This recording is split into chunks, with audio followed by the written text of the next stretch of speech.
Hello दोस्तों, welcome back to Hindi वार्ता साहित्य चैनल में आपका स्वागत है। तो आज हम क्वेश्चन नंबर 66 से डिस्कस करने वाले हैं। 65 क्वेश्चन तक हमने पीछे डिस्कस कर लिया है, तो चलिए जल्दी से वीडियो को शुरू करते हैं। क्वेश्चन नंबर 66 है, कली कौतुम रूपक के लेखक कौन है? तो ऑप्शन बी प्रताप नारायण मिश्र बिल्कुल सही हो जाएगा। 67 की बात करें, उत्तर प्रियदर्शी नामक गीति नाट्य के लेखक कौन है? तो ऑप्शन ए अज्ञे जो है वो बिल्कुल सही हो जाएगा। हिंदी में यथार्थवादी एकांकी के जनक, तो अगर आपसे यथार्थवादी एकांकी के जनक पूछा जाए को उपेंद्र नाथ अश कहते हैं। वहीं अगर आधुनिक हिंदी एकांकी के जनक पूछे जाए आपके, तो रामकुमार वर्मा आते हैं। क्वेश्चन नंबर 69 की तरफ चलते हैं। आधुनिक हिंदी एकांकी के जनक कौन है? तो अभी हम पीछे डिस्कस करके आए हैं रामकुमार वर्मा। तो यहाँ राज लिखा है, बट इसको आप कर लें रामकुमार वर्मा। पृथ्वीराज की आंखें शीर्षक एकांकी के रचयिता कौन है? तो ऑप्शन सी रामकुमार वर्मा बिल्कुल सही हो जाएगा। एक घूंट एकांकी के लेखक कौन है? ऑप्शन ए जयशंकर प्रसाद बिल्कुल सही हो जाएगा। रामकुमार वर्मा की प्रथम एकांकी बादल की मृत्यु, मोस्ट इंपॉर्टेंट है ये 72 का, ऑप्शन बी बिल्कुल सही हो जाएगा। सूरदास की जीवनी पर आधारित उपन्यास किसने लिखा है? तो अमृतलाल नागर, ऑप्शन डी बिल्कुल सही हो जाएगा। आगे चलते हैं। मणिक मुल्ला जो है वो किस उपन्यास का पात्र?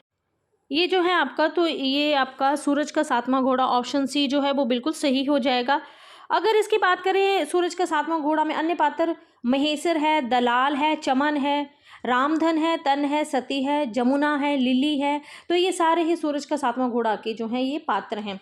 अच्छा, आपके जो ये सूरज का सातवां घोड़ा धर्मवीर भारती का उपन्यास है। इन्होंने एक उपन्यास और लिखा था, गुनाहों का देवता, जो कि 1949 में लिखा गया था। चंद्र और सुधा जो थे इसके मुख्य पात्र थे, और उन दोनों के जो इन दोनों किशोरों की जो भावुक प्रेम कहानी थी ना, वो गुनाहों के देवता में देखने को मिली थी। अगर सूरज के सातवां घोड़ा के विषय वस्तु की बात करें ना, तो ये 1952 में लिखा गया था। इसमें अलिफ लैला पंचतंत्र आदि की कथा प्रविधि पर आधारित और मतलब निम्न मध्य वर्ग के कटु यथार्थ जीवन का वर्णन जो था वो इसमें किया गया था। ठीक है, 75 की तरफ चले। सोया हुआ जल उपन्यास के लेखक कौन है? तो ऑप्शन बी सर्वेश्वर दयाल सक्सेना बिल्कुल सही हो जाएगा। 76 की बात करें, उपन्यास रहस्य नामक निबंध के लेखक का नाम बताइए। तो ऑप्शन बी महावीर प्रसाद द्विवेदी जो है इसके लेखक का, ऑप्शन बी बिल्कुल सही हो जाएगा। हिंदी के उस उपन्यास का नाम बताइए, उपन्यासकार का नाम बताइए जिसकी कृतियों को पढ़ने के लिए बहुत से लोगों ने हिंदी सीखी। तो आपको पता है बाबू देवकी नंदन खत्री, ऑप्शन बी बिल्कुल सही हो जाएगा, है ना। और इन्होंने जैसे चंद्रकांता संतति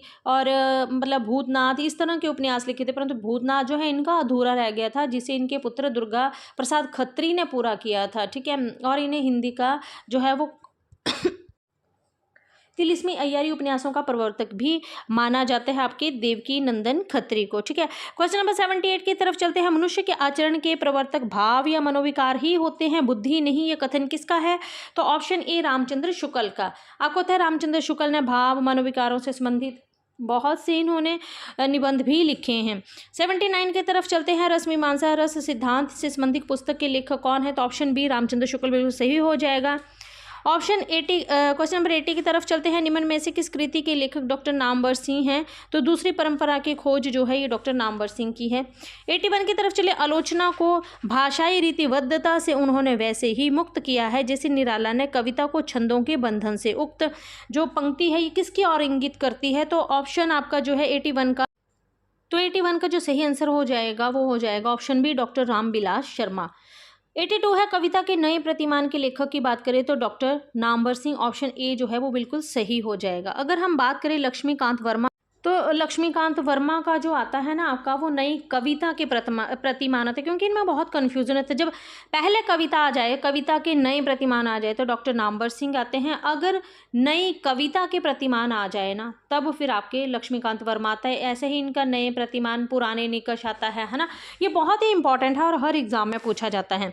83 की तरफ चले। चित्र मीमांसा के लेखक की अगर बात करें तो अपय दीक्षित, ऑप्शन ए बिल्कुल सही हो जाएगा। कुवलयानंद के लेखक कौन है? तो ऑप्शन डी अपय दीक्षित हैं। बहुत ही इंपॉर्टेंट है ये दोनों ही, है ना। 85 की तरफ चले। चित्र मीमांसा खंडन के लेखक कौन है? तो जगन्नाथ, ऑप्शन ए बिल्कुल सही हो जाएगा। हमने पीछे पढ़ा है चित्र मीमांसा अपय दीक्षित का है, पर चित्र मीमांसा का अगर खंडन कर दिया जाए तो उसको खंडित कर दिया जाए, ऐसे याद रखना है आपने कि, तो ऑप्शन ए जगन्नाथ हो जाएगा। ठीक है, छंदो विरचिति के लेखक कौन है? तो ऑप्शन डी जो है दंडी बिल्कुल सही हो जाएगा आपका। 87 है, रस गंगाधर के लेखक कौन है? तो ऑप्शन बी जगन्नाथ हैं। 88 है, मानहु मिनिमय मौली माल आकृति अलवेली के लेखक लेखक हैं? इसमें जो है किस अलंकार की बात की गई है तो ऑप्शन सी उत्प्रेक्षा अलंकार की इसमें बात की गई है।